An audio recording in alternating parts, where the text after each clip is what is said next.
रात्रीचे साधारण 1:30 वाजले होते. कुत्रे जोरजोरात भुंकत होते. पूर्ण सुमसाम रस्ता. कुत्र्यांशिवाय दूरदूरवर कोणीच दिसत नव्हतं. सदा एकटाच रस्त्याने येत होता. त्याचे डोळे मोठे झाले होते. त्याच्या हृदयाची धडधड प्रचंड वाढली होती. त्याच्या डोक्यात भलतेच विचार फिरत होते. कपाळावरचा घाम पुसायला त्याने आपला हात चेहऱ्याजवळ आणला आणि काळजात धस्स झालं. त्याच्या हातावर लागलेलं रक्त त्याला त्याच्या कृत्याची जाणीव करून देत होतं. त्याने मळलेल्या शर्टच्या बाह्यानेच आपल्या कपाळावरचा घाम पुसला. तो तहानेने व्याकुळ झाला होता. रक्ताने माखलेले हात पॅन्टला पुसून तो रस्त्यावर काहीतरी शोधू लागला. समोरच गावातील देशी दारूचं दुकान दिसत होतं. तो त्या दुकानाच्या मागच्या दारावर आला. 2 बाटल्या आण रे. आपले हात पॅन्टला पुन्हा एकदा जोरजोरात चोळत सदा तिथल्याच एका दगडावर जाऊन बसला. तिथे झोपलेला रामू धडपडून जागा झाला. तो आतून 2 बाटल्या घेऊन बाहेर आला. सदाने बसल्या बसल्याच एक बाटली तिथेच रिकामी केली. खिशातून काही पैसे काढून ते तिथेच त्या दगडावर ठेवून तो आपल्या घराच्या दिशेने निघाला. सालीला पोहोचवून आलो कायमचा. रिकामी केलेली बाटली त्याने रागातच रस्त्याकडीला जोरात आपटली. तशी कुत्री पुन्हा एकदा जोरजोरात भुंकू लागली. अरे हाड. एका हातात दारूची भरलेली बाटली तर दुसऱ्या हातात एक दगड घेऊन सदा एकटाच बडबडत जात होता. काही वेळातच तो त्याच्या घराजवळ आला.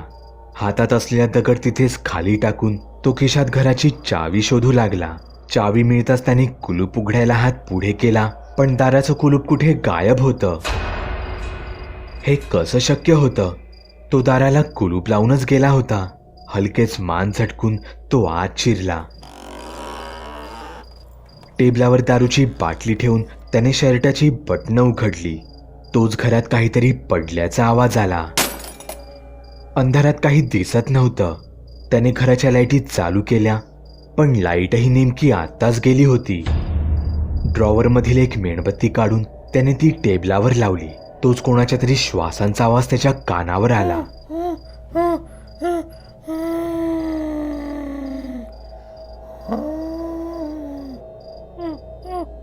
त्यानेही झटकन पाठी वळून पाहिलं. तसं कोणीतरी आतल्या खोलीत गेल्याचं त्याला जाणवलं. सदा तीच मेणबत्ती घेऊन सावधच पावलं टाकायचा प्रयत्न करत होता, पण त्याचे पाय नशेमुळे लडखडत होते. तसं घराचं दार आपोआप बंद झालं. कोण आहे? कोण आहे रे इथे? सदा जोरात ओरडला. त्याने आतल्या खोलीत डोकावून पाहिलं. आत तर कोणीच नव्हतं. तो तसाच वॉशरूममध्ये गेला. तो त्याच्या चेहऱ्यावर पाणी मारू लागला. त्याची नजर आरशाकडे वळली. त्याच्या मागे एक भयानक चेहऱ्याची मुलगी त्याला दिसली. त्याने मागे वळून पाहिलं. मागे पुन्हा एकदा कोणीच नव्हतं. सदा आता घाबरला होता. त्याला माहीत होतं हे त्याचे फक्त भासच आहेत. त्याने तसंच पुन्हा आरशात पाहिलं. तोच आरशातून 2 हात बाहेर आले. त्याने सदाचा गळा पकडला. सदाची एकाच झटक्यात सगळी नशाच उतरली. काही कळायच्या आतच त्या हाताने सदाला आरशात खेचलं. सदा जोरजोरात धापा टाकत होता, कारण जागेपणीच त्याला स्वप्न पडलं होतं. तो वॉशरूममधून बाहेर आला. तो बाहेर येऊन बसला. टेबलावर ठेवलेल्या बाटलीकडे तो एकटक पाहत होता. तोच पुन्हा त्याला श्वासांचे जड आवाज येऊ लागले.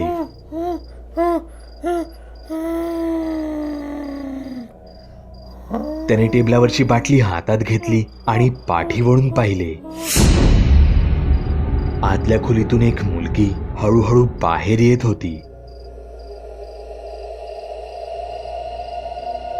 तिच्या चेहऱ्यासमोर तिचे केस आले होते, पण तरीही त्यातून तिचा तो रक्ताळलेला चेहरा अगदी स्पष्ट दिसत होता.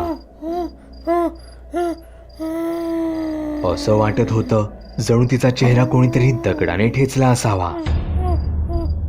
पण सदाला माहीत होतं हा त्याचा भास होता. ही दारू त्याच्यावर हावी होत होती, म्हणून रागातच त्याने ती बाटली त्या मुलीवर भिरकावली. पण अपेक्षेप्रमाणे ती तिच्या आरपार गेली नाही, तर ती तिला आदळून खाली पडून फुटली. सदा पाहतच राहिला. भीतीची एक लहर त्याच्या शरीरातून गेली. ती मुलगी खरोखरच त्याच्या घरात होती. सदा धावतच दाराजवळ गेला. त्याने दार उघडण्याचा प्रयत्न केला, पण दार बाहेरून बंद होतं. तो या घरात पुरता अडकला होता. ती मुलगी सदाच्या जवळ येऊ लागली तसा सदा धडपडत वर माळ्यावर पळाला. तिथे तो लपायची जागा शोधू लागला. तो खाटेखाली शिरला. त्याचे कान आवाजाचा मागोवा घेत होते. कोणीतरी चालत माळ्यावर आलं होतं. पावलांचे आवाज जवळ, अजून जवळ येत होते. अचानक ते थांबले. सदाने तोंडावर आपले हात घट्ट पकडून ठेवले. त्याच्या स्वतःच्या श्वासांचे आवाजही त्याला मोठे वाटत होते. सगळं काही शांत झालं असं वाटत असतानाच त्याच्या खांद्यावर कोणाचा तरी हात पडला. त्याने पाठी पाहिलं तर पाठी त्या मुलीचं प्रेत पडलं होतं. कोणीतरी तिला इतक्या विद्रूपपणे ठेचलं होतं की ते पाहूनच सदाचा प्राण जातो की राहतो असं त्याला वाटू लागलं. तो खाटेखालून कसा तरी बाहेर आला आणि त्याने खिडकीतून खाली उडी टाकली.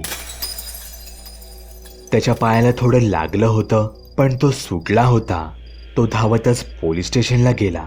काय करावं त्याला काहीच कळत नव्हतं. शेवटी त्याने सारं कबूल करायचं ठरवलं. त्याने काही तासांपूर्वीच एका मुलीचा खून केला होता. तो पोलिसांसमोर कबुली देऊ लागला. प्रेम प्रकरणातून एका मुलीच्या डोक्यात दगड घालून त्याने तिचा खून केला होता. तिचा चेहरा कोणाला ओळखता येऊ नये याची त्याने पूर्ण व्यवस्था केली होती. हे सगळं त्याने गावाच्या बाहेर एका दरीत केलं होतं. तिथूनच त्याने तिचं प्रेत त्याच दरीत टाकलं होतं. एवढं सगळं करून तू ह्या गुन्ह्याची कबुली देतोस, यामागचं कारण काय? पोलिसांनी विचारलं. कारण ती मुलगी आता माझ्या घरात आहे. काय? हे कसं शक्य आहे? साहेब, याने दारू पिली आहे. हो, प्यायलो आहे दारू, पण मी शुद्धीत आहे. हवालदार, गाडी काढा, यालाही सोबत घेऊन चला. काही वेळातच सगळे सदाच्या घरी पोहोचले. पण तिथे एक विचित्रच गोष्ट दिसली. सदाच्या दाराला बाहेरून कुलूप होतं. ते पाहून सदाही हादरला. तो आपला खिसा तपासू लागला. कुलूपाची चावी अजूनही त्याच्याकडेच होती. त्याने कुलूप काढून पटकन दार उघडलं. पोलिसही लगेच घराची झडती घेऊ लागले. खोलीत कुठेही रक्ताचे डाग मिळाले नाहीत. झटापटीच्या एकही खुणा तिथे नव्हत्या. पण माळ्यावर पोलिसांना एका मुलीचं प्रेत मिळालं. तिची भयानक अवस्था केली होती. ती पूर्णपणे रक्ताने माखली होती. हे सगळं सदाला आत टाकायला पुरेसं होतं. पोलिसांनी लगेचच सदाला बेड्या घातल्या. बॉडी हॉस्पिटलला रवाना केली आणि सदाला घेऊन ते घटनास्थळी गेले. त्याच जागेवर जिथे ही घटना घडली होती. पोलिसांना तिथे रक्त पडलेलं दिसून आलं. बाजूलाच तो दगडही होता ज्याचा या गुन्ह्यात सदाने वापर केला होता. या केस संदर्भात सदाकडून लेखी कबुली नोंदवली गेली. पण अजूनही तोच प्रश्न होता की ते प्रेत सदाच्या घरात कसं आलं. शेवटी असं निष्पन्न झालं की सदा हा एक मानसिक रुग्ण आहे. त्याने एकतर्फी प्रेमातून एका मुलीचा त्याच्याच घरात खून केला. यासाठी वापरण्यात आलेला दगड त्याने दूर दरीजवळ नेऊन टाकला आणि नंतर स्वतःच्या कृत्याची त्याने पोलिसात येऊन कबुली दिली. कोर्टातर्फे सदाला शिक्षाही सुनावली. पण 2 दिवसातच त्याचा हृदयविकाराने मृत्यू झाला. शेवटपर्यंत सदा हेच बोलत होता की ती अजूनही जिवंत आहे. ती अजूनही रात्री त्याला भेटायला तिथे येते. ती त्याच्या समोर बसून त्याच्याकडे एकटक पाहत राहते.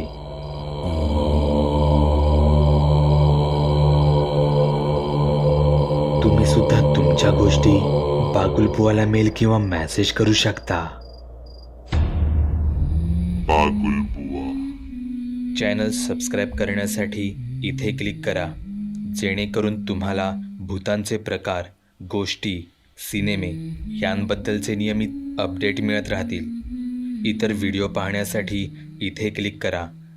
व्हिडिओ लाईक, कमेंट आणि शेअर करायला विसरू नका.